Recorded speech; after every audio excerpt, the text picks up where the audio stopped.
Lu tahu nggak, kota yang sekarang kita kenal sebagai kota Madinah itu ternyata dulu namanya bukan Madinah, Pak. Terus apa dong? Namanya kota Yasrib. Dan jujur aja ya, kalau lu hidup di kota Yasrib sebelum Rasulullah SAW datang, besar kemungkinan hidup lu dipenuhi dengan drama tuh. Bukan drama Korea ya, bukan drama rumah tangga juga, tapi ini drama suku, perang, dan dendam turun-temurun. Loh, gimana ceritanya tuh? Oke, seperti biasa, yuk kita bahas bagaimana kehidupan di kota Yasrib sebelum Rasulullah datang dan mengubahnya menjadi Madinah. Oke, aku mau kalian bayangin dulu nih kondisi geografisnya ya. Yasrib itu kota yang oasis atau kalau bahasa bayinya daerah subur yang ada di tengah gurun pasir yang memiliki sumber air di tengah jalur perdagangan. Secara lokasi strategis banget, tanahnya subur, ada kebun kurma, ada sumber air, dan secara ekonomi jelas sebenarnya potensial. Tapi masalahnya ada di manusianya, Pak. Penduduk Yasrib waktu itu terbagi jadi dua kelompok besar Arab. Yang pertama suku Aus dan yang kedua suku Khazraj. Selain itu ada juga tiga kabilah Yahudi besar, yaitu Bani Kainuqa, Bani Nadir, dan Bani Quraizo. Secara teori harusnya mereka bisa hidup berdampingan kan ya, tapi kenyataannya yang ada malah berkonflik, Pak. Suku Aus dan Khazraj itu sering banget perang, bahkan ada perang besar yang dikenal sebagai Perang Bu'ats. Perang ini terjadi hanya beberapa tahun sebelum Rasulullah hijrah ke Yasrib. Dan Perang Bu'ats ini bukan perang yang kecil ya. Ini perang yang bikin banyak tokoh penting tewas, salah satunya Hudair bin Samak atau lebih yang dikenal dengan Al-Khatib, pemimpin tertinggi Bani Aus. Banyak keluarga hancur dan menjadikan dendam makin dalam tuh. Lu kebayang gak sih hidup di kota yang tiap generasinya mewarisi dendam? Anak yang lahir bukan cuma dapat nama tuh, tapi juga dapat musuh. Gila gak tuh? Nah, ini bukan lebay ya, ini realitas sosial kota Yasrib saat itu. Selain konflik antara suku Arab, hubungan dengan kabilah Yahudi juga kompleks di sini. Orang-orang Yahudi di Yasrib punya posisi ekonomi yang kuat. Mereka menguasai perdagangan, pertanian, bahkan sistem perjanjian politik. Dan mereka punya benteng-benteng pertahanannya sendiri tuh. Secara ekonomi mereka mapan, secara politik mereka cerdas, tapi secara sosial tetap ada konfliknya tuh, Pak. Kadang Yahudi bersekutu dengan Aus, kadang dengan Khazraj, jadi konflik makin ruwet nih, alias bisa berubah-ubah tergantung kepentingan. Wah, kepentingan nih. Jadi Yasrib itu bukan kota yang damai ya, dia subur secara tanah, tapi kering secara persatuan.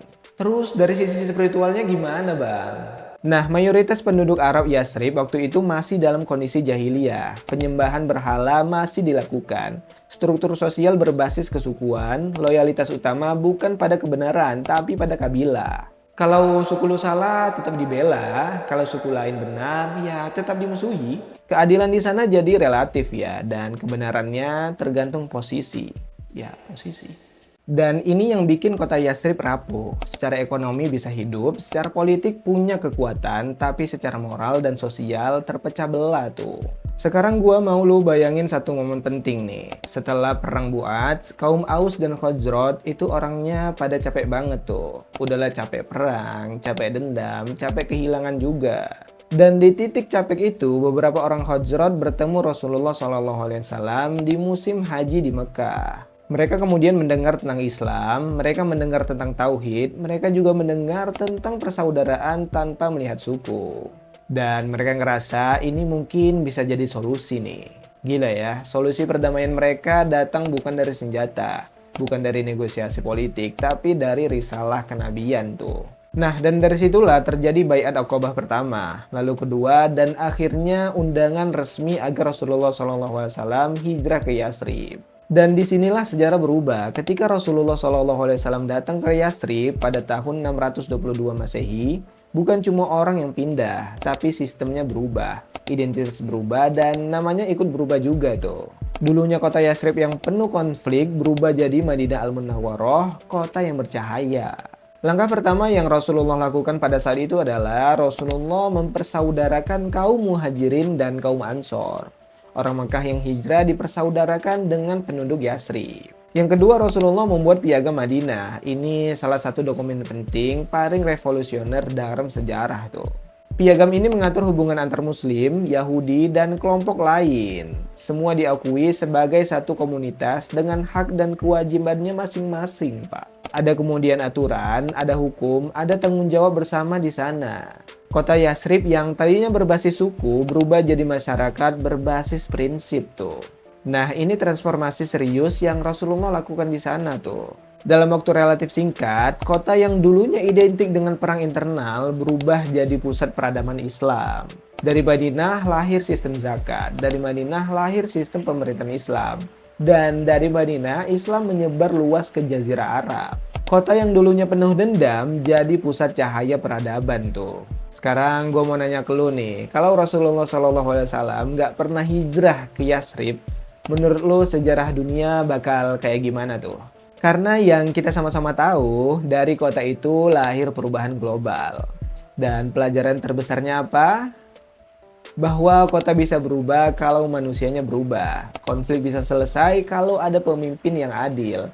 Dan masyarakat yang terpecah belah bisa dipersatukan oleh nilai. Ya, kota Yasrib itu bukti bahwa peradaban bukan dibangun dari tanah subur, tapi dari hati yang bersih dan sistem yang adil. Oke, segini dulu pembahasan kita tentang bagaimana kehidupan Yasrib sebelum Rasulullah datang dan mengubahnya menjadi Madinah. Kalau lu suka dengan konten ini, jangan lupa like, komen, dan subscribe. Dan kalau gua ada salah, tolong koreksi ya. Kita diskusi di kolom komentar. Oke, thank you udah nonton. Sampai jumpa di konten selanjutnya. Bareng aku Zri Arkan di Jejak Baitullah.